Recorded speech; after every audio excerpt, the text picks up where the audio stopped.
Yo! It's that time of the week again. Time to read the new chapter. We were left off with Brooke versus Gunko / Emu / Princess Shuri. And with Zoro pretending to be one of the guys from Attack on Titan, you know, giving airstrikes to giants. It was a battle-heavy chapter. And judging from the title of this chapter, chapter 1174, the strongest in the world, the action will continue. Let's see. Roger feeding a T-Rex. Cool. Let's just skip the thing. That damn dream demon, referring to Nika, who destroyed the ship that was about to kidnap the kids. But it's not just the ship. Summer says. The sea clouds got blown away. And I can't stop the arrow effects. By the way, did the arrows stop in the previous chapter when, Princess Shuri got that memory flashback from Brooke's monologue? Summer still riding that thorn worm. The brats will fall and splat themselves against the mountain face. Summer's trying to talk to Gunko, but Emu is possessing her. The other giants try to free the kids from the arrow. What's this made of? They try to hack it with an axe. I'm not leaving a scratch. But that's useless, Summer says. We get some inner thoughts of Summers, who's panicking. The way things are going, they'll soon be forced to watch the kids careen to their deaths. What the fuck does that mean? Careen? Fall to their deaths? What the fuck is this face, bro? What a juicy way to die. What is going on? Why is he sticking his tongue out? I guess he's a fucking sadist or something. Hey, wait, this kinda works out. Since Gunko's being controlled, the Great One is technically responsible for this. Yeah, I'm sure Emu is gonna take accountability. That's how rulers work.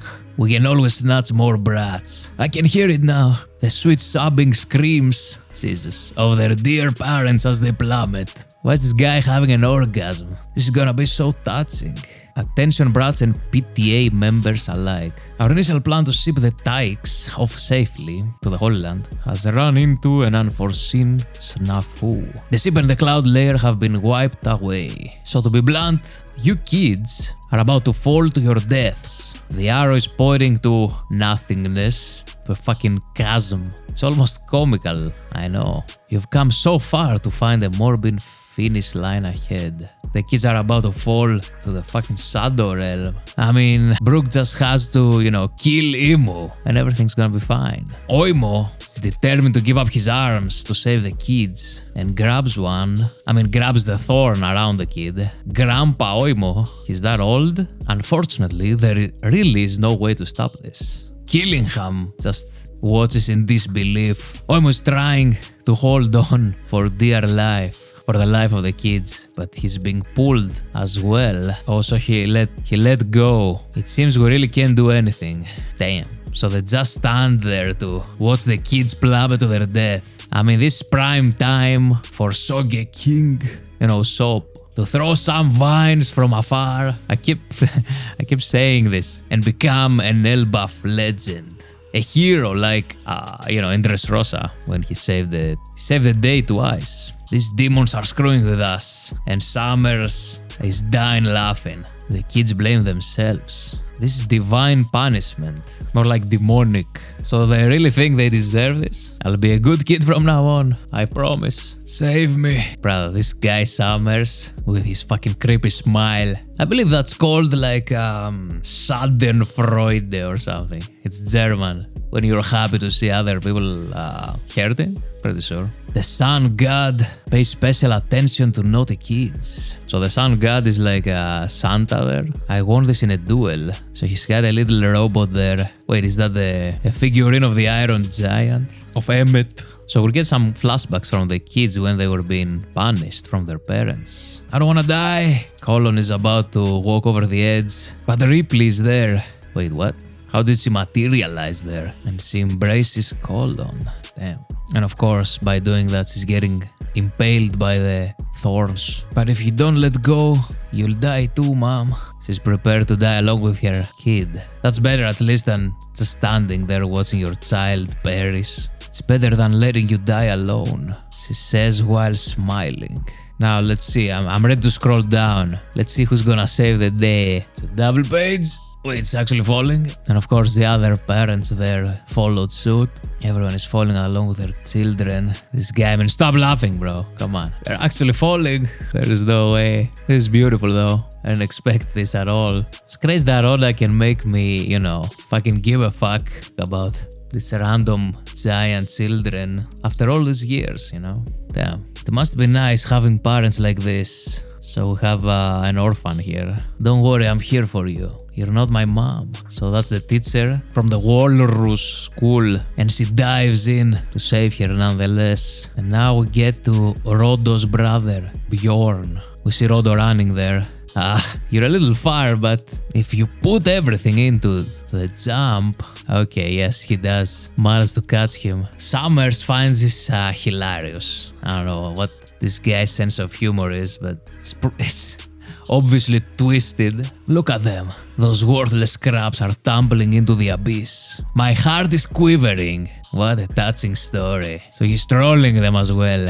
If you just let them fall, you'll only be down 10 brats. He's thinking like it's just a math problem. Wow, he's literally crying laughing. It's not that funny, bro. Those parents are stupid. Their love made them choose to die with their kids. Well, they're not dead yet, but also this is like a category error, you know. You can't judge love, which is a feeling, with logic.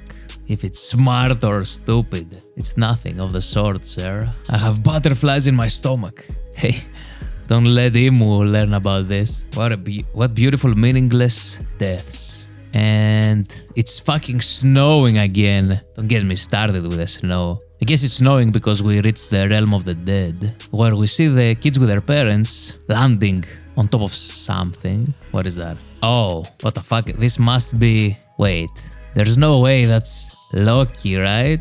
He can't be that fucking huge. But the spikes there on the back look like the spikes we saw when Loki was transforming for the first time after he ate the legendary devil fruit. But this size is ridiculous, bro. What? We're safe.